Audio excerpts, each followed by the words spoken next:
This is the NVX 1/0 gauge cable that comes in the install kit. As you can see, it has nylon braiding for going underneath your hood, make a nice clean look.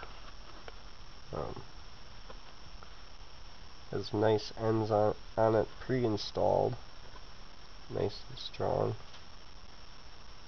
Nice NVX symbol on there for you.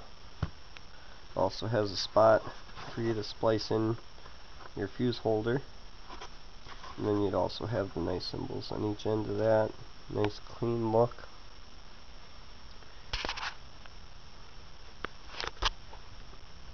This is the EnvyFlex cable. 1/0 gauge. 4,704 strands. And it's silver tinned OFC.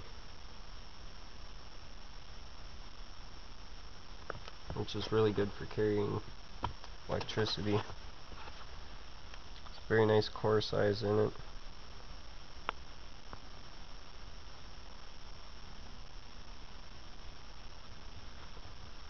Very flexible wire.